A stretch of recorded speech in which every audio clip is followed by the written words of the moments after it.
Bonjour, bienvenue sur Equiliforce, on se retrouve pour de nouvelles recettes végétariennes rapides, faciles. Voici ce qui vous attend.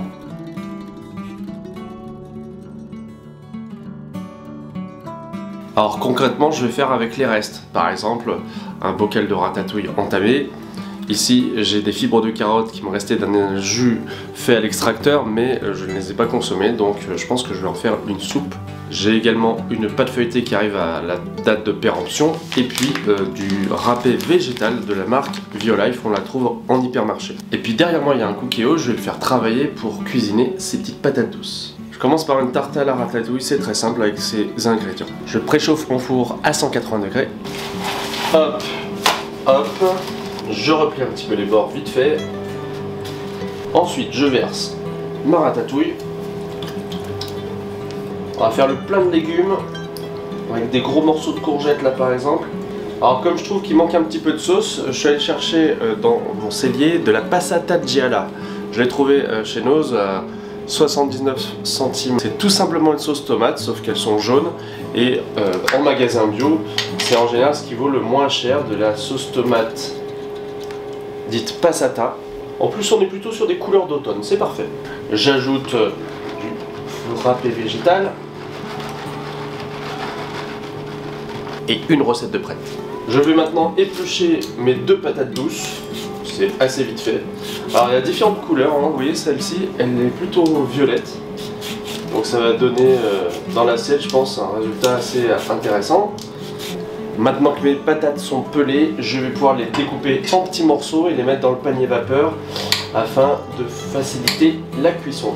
Je fais des rondelles d'1 cm d'épaisseur environ. Voilà, alors je vais mettre au cookéo le programme patates douces en morceaux et je vais le laisser travailler. Il faut juste ajouter un petit peu d'eau dans la cuve. Allez, c'est parti.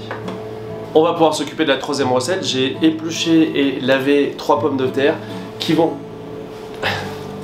vont s'ajouter à mes carottes qui sont en train de décongeler. Il faut juste rajouter un petit peu d'eau, du bouillon et c'est parfait pour faire une petite soupe. Bon, je rajoute les carottes sur les pommes de terre.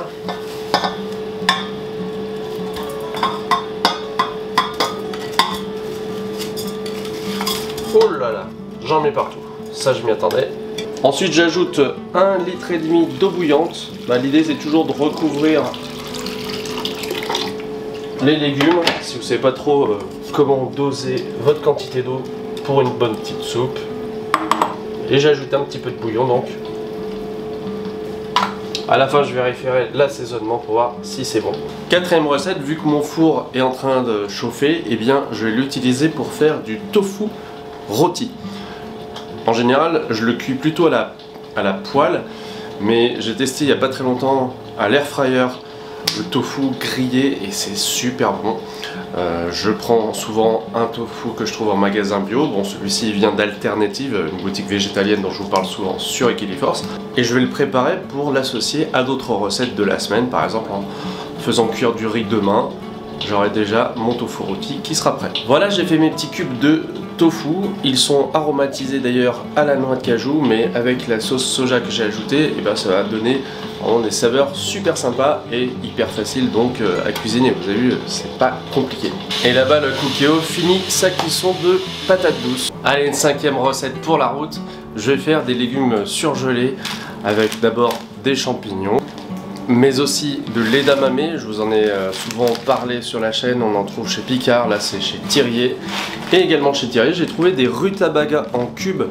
Alors les produits comme ça non transformés, en général sont bien moins chers et c'est très agréable de pouvoir les sortir comme ça pour faire une petite recette improvisée. Ah tiens, une petite info sur le champignon de Paris.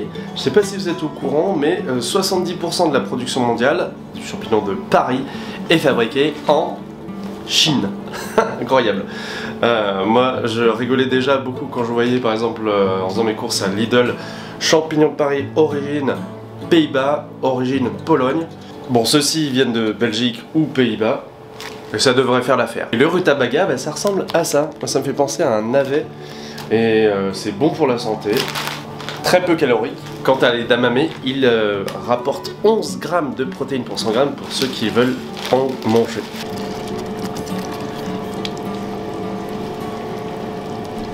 La soupe a fini de mijoter, les pommes de terre sont cuites à l'intérieur, donc il ne reste plus qu'à mixer. Alors j'ai un petit problème pour ma soupe, c'est que mon mixeur plongeant ne fonctionne plus. Voilà, je l'ai branché à 2 endroits différents, il ne répond pas du tout et ça m'embête beaucoup parce que en cette période automnale et même après hivernale, les soupes j'aime bien en faire, donc ça craint quoi, j'ai envie quand même de faire des petites soupes. Bon, je vais devoir m'en passer aujourd'hui. Du côté de la tarte salée, et bah là ça va mieux. La pâte a bien gonflé, elle est prête.